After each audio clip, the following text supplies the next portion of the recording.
Personal Finance Decision Test number 11. This is a two-part problem.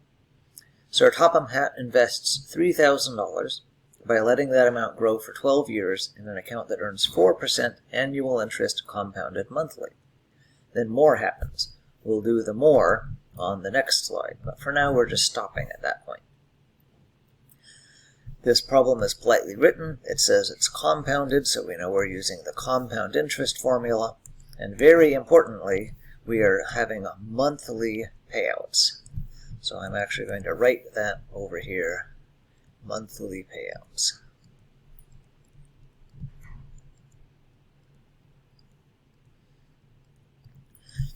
As we did with the simple interest formula, then let's list the things that we are working with, so that before we plug things in, we will know what we're working with.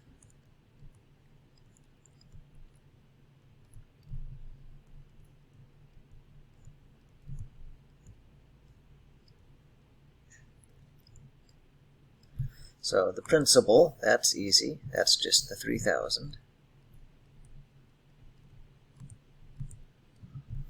The interest rate is 4%, but that's 4% per year.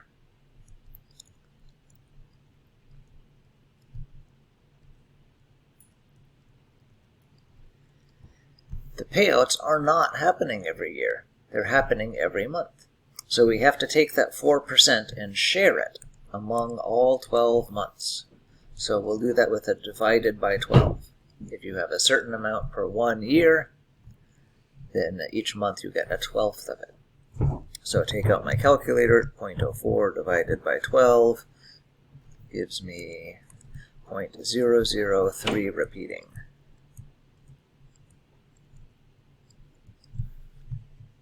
With a line above a digit means it repeats. Number of payouts. Well, the problem tells us that we're working with 12 years. But each of those years, he gets 12 payments.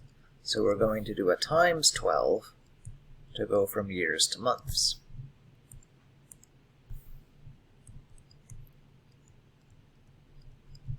So this amount now is how much per month.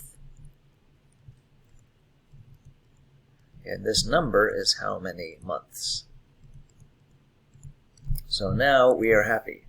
We had monthly payouts, and everything is monthly. If the payouts were not monthly, then we would have to adjust it differently. We will see that very soon. Our setup is done. Actually using the formula is now nice and easy. The final amount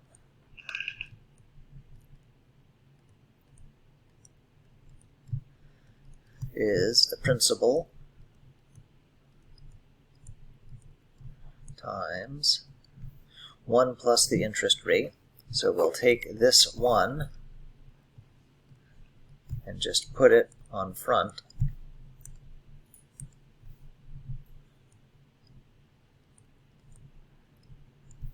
Of the 0.003, we don't need the parentheses or the plus, we'll just stick a 1 in front of the decimal.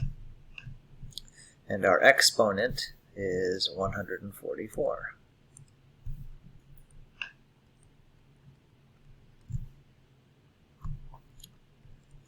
Try not to round. If you just put 1.003 and don't fill up your calculator screen with more 3's, you might get a few cents difference. So 3,000 times 1.00, fill up the screen with 3's, exponent 144, and we get $4,844.35. We're not done, this is just part 1, but there we go. At the end of 12 years, he has made a fair amount of money.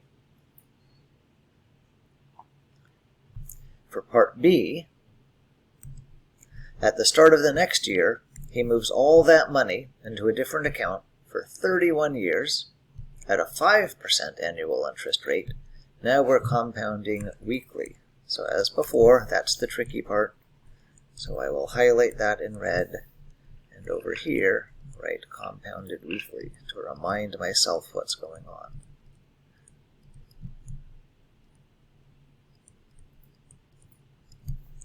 And as before, I'm going to keep track of what's happening. We have a principal,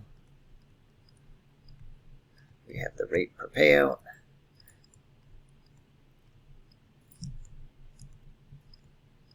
and the number of payouts.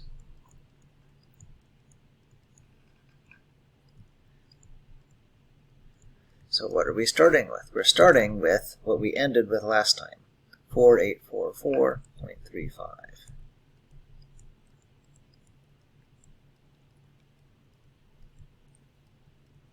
The rate per payout, well, it's 5%, which is 0.05.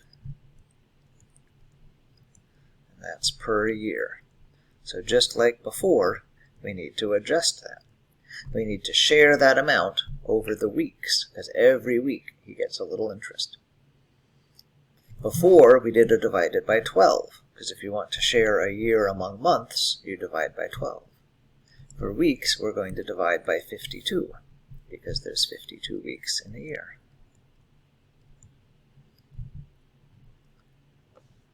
I could do that division, but it's going to be this complicated thing.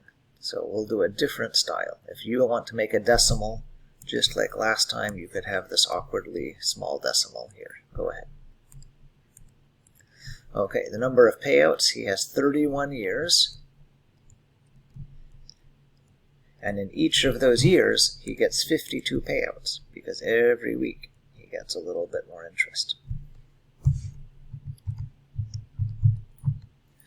So 1,612.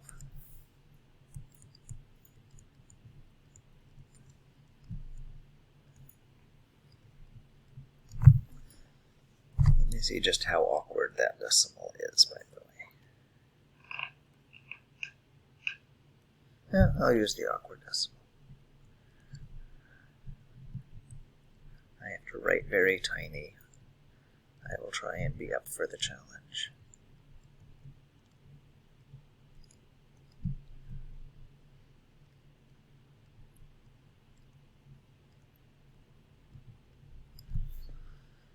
Okay, again we are happy.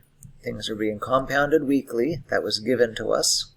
And we've changed things so the interest rate is per week and the number of payouts counts weeks.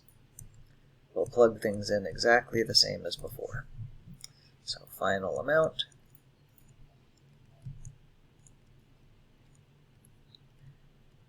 is that principal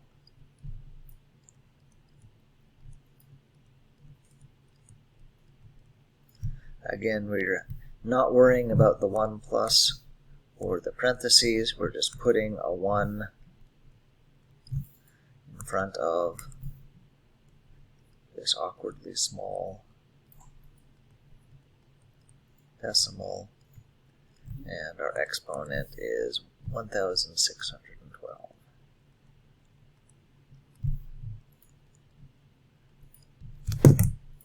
So what is that? 4844.35 times 1.009615.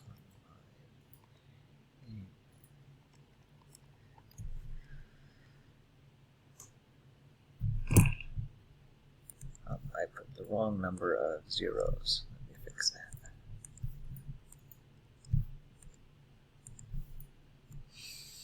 There, now we have the 3 zeros and my answer will come out right.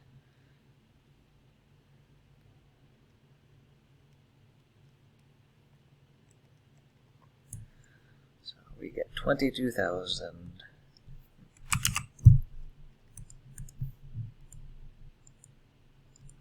$807 even.